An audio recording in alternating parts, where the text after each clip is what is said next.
भगवान श्री कृष्ण जी ने बताया, मांस खाना पुण्य है या पाप। मनुष्य के जीवन की कड़वी सच्चाई एक बार जरूर देखें।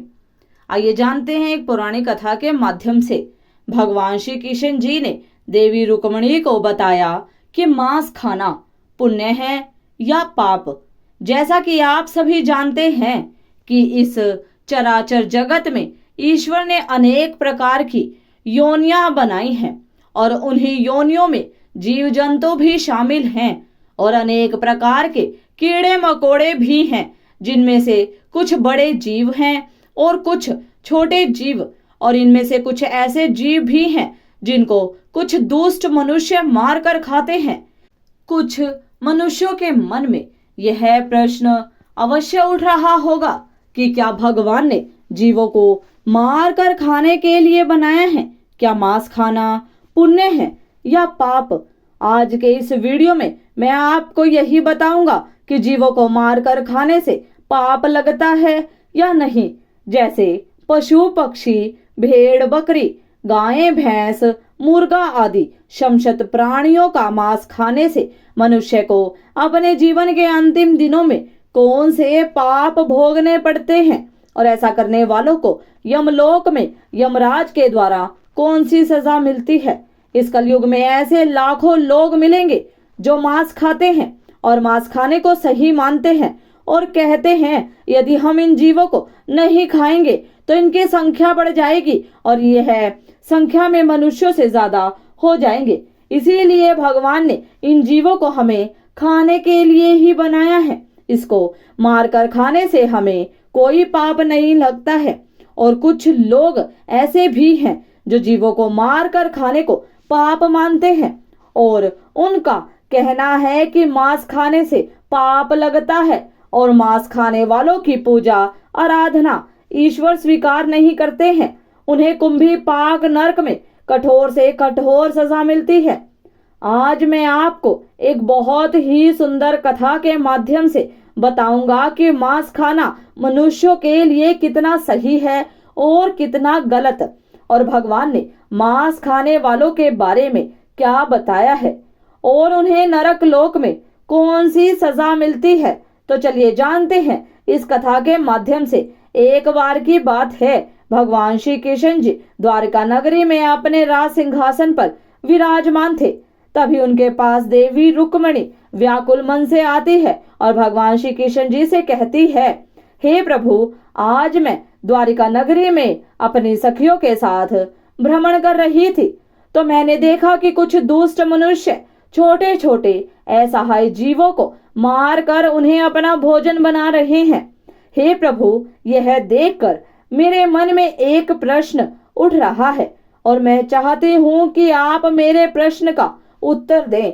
तब भगवान श्री कृष्ण जी ने कहा, हे देवी रुक्मिणी, तुम्हारे मन में कौन सा प्रश्न उठ रहा है? मुझे निसंकोच होकर बताओ, मैं अवश्य ही आपके प्रश्न का उत्तर दूंगा। देवी रुक्मिणी ने कहा, हे प्रभु, क्या छोटे छोटे इन निर्दोष जीवों को मार कर खाना मनुष्य के लिए पाप है या पुण्य है? तब भगवान श्री कृष्ण जी ने मुस्कुराते हुए कहा, हे देवी रुक्मिणी, मैं आपके इस प्रश्न का उत्तर एक पौराणिक कथा के माध्यम से देना चाहता हूँ। इस कथा को सुनकर तुम्हें पता चल जाएगा कि मांस खाना पाप है या पुण्य है। फिर देवी रुक्मिणी उत्सुकता से बोली, प्रभु, आप कथा सुनाइए, मैं आपके मुख से कथा सुनने के लिए उत्सुक हूँ।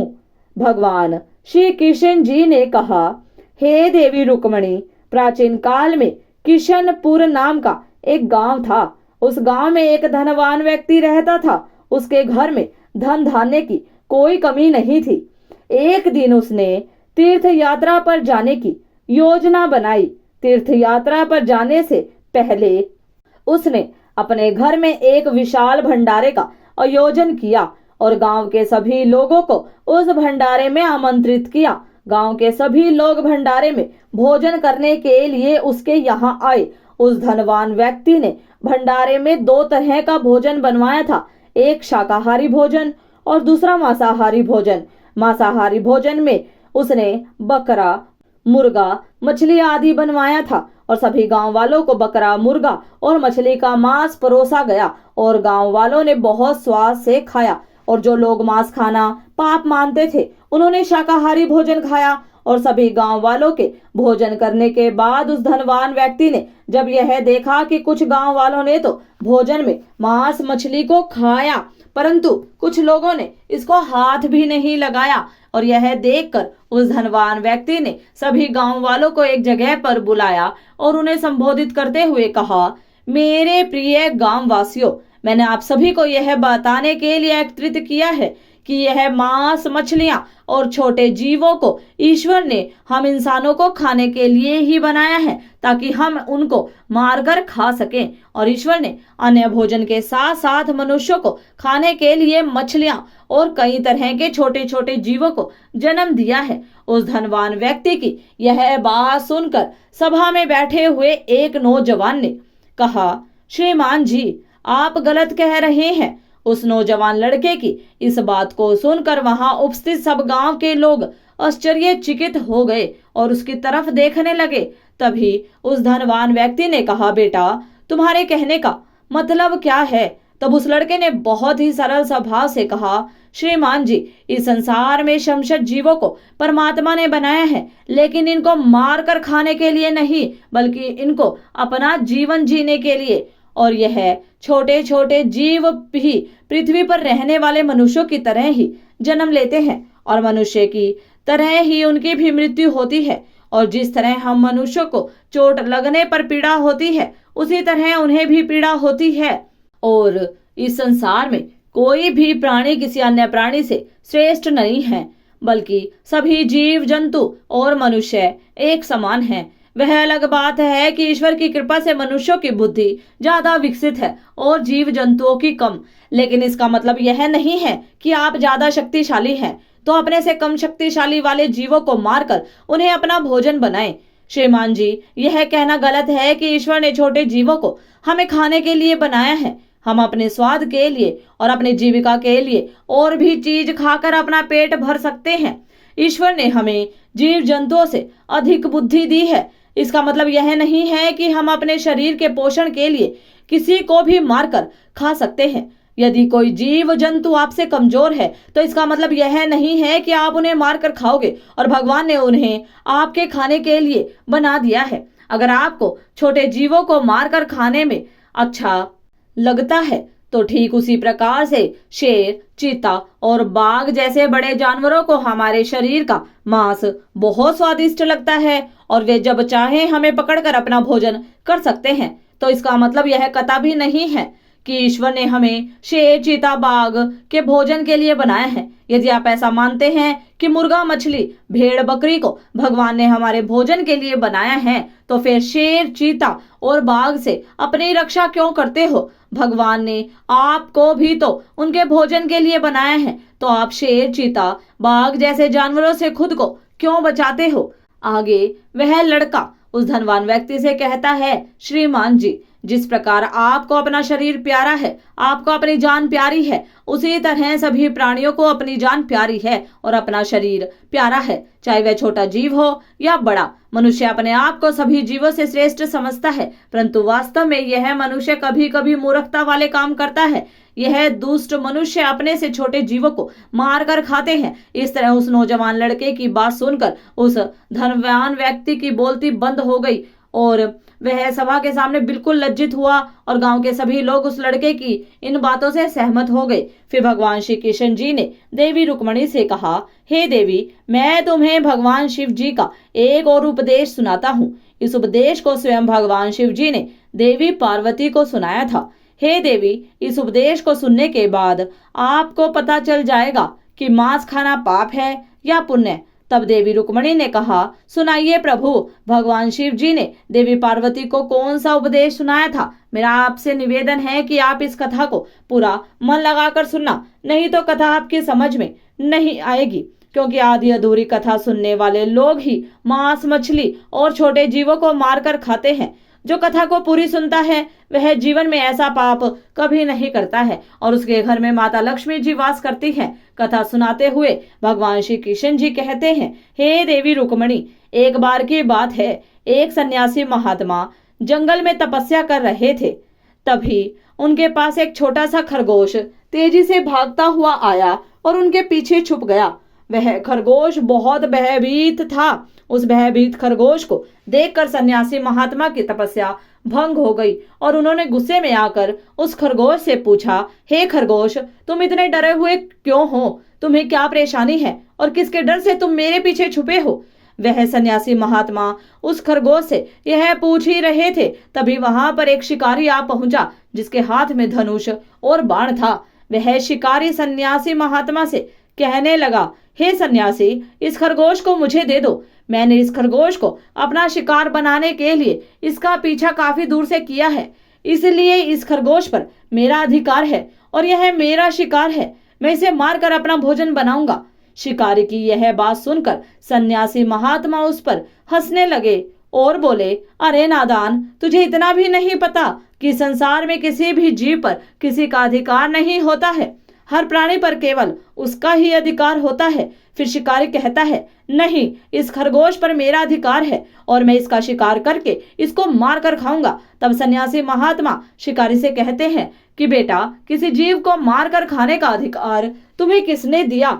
और इसको मारने का अधिकार तो उसको भी नहीं है जिसने इसे जन्म दिया है, और किसी भी जीव को मारना पाप है। क्या तुम इस बात को नहीं मानते हो? तब शिकारी कहता है, हे सन्यासी, किसी जीव के मांस का भोजन करना पाप नहीं है और जीवों को मारकर मैं उन्हें इस जीवन से मुक्त करता हूँ। फिर ऐसा करना पाप कैसे हो सकता है? यह तो उनके लिए सौभाग्य की बात है। और वैसे भी यदि मैं नहीं खाऊंगा तो कोई न कोई तो इसे मारकर जरूर खाएगा। और अगर जीवों को मारना पाप है तो राजा महाराजा इनका शिकार क्यों करते हैं? क्या उन्हें इन्हें मारते समय पाप नहीं लगता है? शिकारी की यह बात सुनकर वह सन्यासी महात्मा समझ गए कि इसकी बुद्धि शिकार करते करते और मांस खाते खाते मंद पड़ गई है और इसे पाप और पुण्य का ज्ञान नहीं है। तब वह सन्यासी महात्मा उस शिकारी को एक कहानी सुनाते हुए कहते हैं कि बेटा, इस कहानी को बड़े ही गौर से सुनना कि लोग जीवों का शिकार क्यों करते हैं और मांस क्यों खाते हैं और इसे खाने से हमें कौन सा पाप भुगतना पड़ता है। तब कहानी सुनाते हुए सन्यासी महात्मा कहते हैं, बेटा, एक बार की बात है, दक्षिण देश में भयंकर अकाल पड़ गया था। लोगों की फसलें पूरी तरह से नष्ट हो गई थी। वहां के लोग भोजन की तलाश में इधर उधर भटकने लगे और लोग भूख से मरने लगे। अपनी प्रजा की यह दशा देखकर वहां के राजा को इस बात की बहुत चिंता हुई कि लोग भूख से मर रहे हैं और वह उनके लिए कुछ भी नहीं कर पा रहे हैं। तभी उस राजा ने एक सभा बुलाई और अपने मंत्री से पूछा कि लोगों को इस भोजन के अकाल से और भूखमरी से कैसे बचाया जाए। राजा की बात सुनकर सभा में उपस्थित सभी मंत्री और महामंत्री सोच में पड़ गए कि इसका उपाय क्या है। तब उस सभा में एक मांस खाने वाला व्यक्ति बैठा था। उसने सोचा कि मांस को भोजन में शामिल करने का यह अच्छा मौका है। यदि राजा की अनुमति मिल गई तो हम खुलेआम जीवों को मारकर अपना भोजन बना सकेंगे और मनमानी करेंगे, कोई रोक टोक भी नहीं होगी। उसने राजा को सुझाव देते हुए कहा, महाराज, इस भूखमरी से बचने का एक विकल्प है। क्यों न हम छोटे जीवों को मारकर उनका मांस खाएं। इससे भूखमरी का संकट भी दूर हो जाएगा और भोजन का अकाल भी खत्म हो जाएगा। इसमें धन भी खर्च नहीं होगा और हमारा पेट भी भर जाएगा। सभा में बैठे सभी लोगों को यह बात सही लगी और सबने मिलकर कहा, महाराज, भूखमरी से बचने का यही एकमात्र विकल्प है। लेकिन राजा के महामंत्री को उस व्यक्ति की यह बात बिल्कुल सही नहीं लगी और वह सभा में चुपचाप बैठा हुआ था। तब राजा ने पूछा, महामंत्री जी, आप चुप क्यों बैठे हो? तब महामंत्री ने कहा, महाराज, जीवों को मारकर खाना सही नहीं है और मैं अपनी राय आपको कल दूंगा। और रात होते ही महामंत्री उस व्यक्ति के घर गए जिसने सभा में मांस खाने की बात कही थी। महामंत्री ने उस व्यक्ति से कहा, भाई, आज शाम को अचानक से महाराज की तबीयत बहुत खराब हो गई है और वैद्य जी ने कहा है कि यदि राजा को किसी मोटे, ताजे और हष्ट पुष्ट इंसान का थोड़ा सा मांस खाने को मिल जाए तो वो पूरी तरह से ठीक हो जाएंगे और तुम मुझे हष्ट पुष्ट और मोटे ताजे दिख रहे हो। इसीलिए मैं आपका मांस लेने आया हूँ और मुझे पूरा विश्वास है कि आप राजा को बचाने के लिए हमें अपना मांस जरूर देंगे। यदि तुम हमें अपने शरीर से थोड़ा सा मांस दे दोगे तो महाराज ठीक हो जाएंगे। इसके बदले में महाराज तुम्हें बहुत सारा धन देने के लिए तैयार हैं। महामंत्री की यह बात सुनकर वह आदमी बहुत डर गया और वह भागता हुआ अपने घर के अंदर गया और अपने घर से बहुत सारी स्वर्ण मुद्राएं लाकर महामंत्री को दे दिया और कहा, महामंत्री जी, आप मेरे शरीर के मांस के बदले में यह स्वर्ण मुद्राएं ले लीजिए और इन स्वर्ण मुद्राओं से किसी और का मांस खरीद लीजिए। फिर महामंत्री बोले, नहीं भाई, राजा ने आपका ही मांस लाने को कहा है क्योंकि आप हष्ट पुष्ट हैं और थोड़ा सा मांस देने से आपका कुछ नहीं बिगड़ेगा और राजा की जान भी बच जाएगी और इसके बदले में महाराज तुम्हें राजकीय सलाहकार के पद पर नियुक्त कर देंगे। यह सुनकर वह व्यक्ति महामंत्री के पैर पकड़कर बोला, महामंत्री जी, मुझे माफ कर दो, मैं अपने शरीर का मांस नहीं दे सकता। इतना कहकर वह वहां से भागने लगा। महामंत्री ने कहा, तुमको यहाँ से भागने की कोई जरूरत नहीं है। यदि तुमको अपना मांस नहीं देना है तो मत दो, मैं तुम्हारी यह स्वर्ण मुद्राएं लेकर जा रहा हूँ। इतना कहकर महामंत्री वहां से चले गए और इसी प्रकार से एक एक करके महामंत्री नगर के सभी घरों में गए और सबसे इसी तरह अपने शरीर से थोड़ा सा मांस देने का आग्रह किया, लेकिन सबने मांस के बदले अपने अपने घर से लाकर स्वर्ण मुद्राएं दी। किसी ने 1 लाख तो किसी ने 2 लाख स्वर्ण मुद्राएं दी, लेकिन अपने शरीर से मांस किसी ने नहीं दिया। फिर महामंत्री उन मुद्राओं को लेकर अपने घर चले गए और अगले दिन सुबह सुबह सारे लोग राजा को देखने उसके महल पहुंचे और महामंत्री भी उन मुद्राओं को लेकर राजा के दरबार में पहुंच गए और उन मुद्राओं को राजा के सामने रख दिया। इतना सारा धन देखकर राजा बोले, महामंत्री जी, आप इतना सारा धन कहाँ से लाए हैं? तब महामंत्री ने राजा को मांस वाली पूरी बात बताई और कहा, महाराज, मैं इन लोगों के घर गया था और मैंने इनसे झूठ बोलते हुए कहा कि महाराज की तबीयत बहुत खराब है और उन्हें मनुष्य के थोड़े से मांस की जरूरत है और इस तरह करके सबके घर गया और सबसे यही बात कही तो सबने अपने शरीर का मांस देने से मना कर दिया और सबने इसके बदले में यह धन और स्वर्ण मुद्राएं दी है। फिर महामंत्री ने कहा, महाराज, अब आप ही इस बात का निर्णय लीजिए कि इन लोगों ने अपने शरीर का मांस देने से मना कर दिया और बदले में इतना सारा धन दिया है और यही लोग कल सभा में बोल रहे थे कि हम जीवों को मारकर उनका मांस खाकर भूखमरी से बच सकते हैं। आगे वह मंत्री कहता है, हे महाराज, जब इन मनुष्यों को अपने शरीर से थोड़ा सा मांस देने में इतनी तकलीफ होती है तो सोचिए उन जीवों पर क्या बीतती होगी जिन्हें यह निर्दय होकर मार देते हैं। महामंत्री की इस बात को सुनकर राजा को यह बात समझ में आ गई कि हमें जीवों को मारकर नहीं खाना चाहिए। इस प्रकार सन्यासी ने उस शिकारी से कहा कि यह कहानी सुनकर तुमको समझ में आ गया होगा कि अपना शरीर सबको प्रिय होता है, चाहे वह कोई मनुष्य हो या कोई अन्य जीव। इस संसार में सबके प्राण उतने ही मूल्यवान होते हैं जितने कि आपके हैं। इसलिए हमें किसी जीव को मारकर नहीं खाना चाहिए, क्योंकि यदि मनुष्य को कोई चोट पहुंचाता है तो उसे बहुत दर्द होता है, परंतु यह दुष्ट मनुष्य अन्य जीवों को मारते समय एक पल भी नहीं सोचता और उन निर्दोष जीवों को बहुत ही बेरहमी से मार देता है। बेटा, जिस तरह तुम इस खरगोश को मारने के लिए इसका पीछा कर रहे हो, यदि इसी तरह कोई तुमको अपना शिकार बनाए और तुमको मारकर खा जाए तो कैसा होगा? जिस दिन तुम्हारा शिकार कोई बड़ा जानवर करेगा उस दिन तुझे दूसरों की जिंदगी की कीमत समझ में आएगी।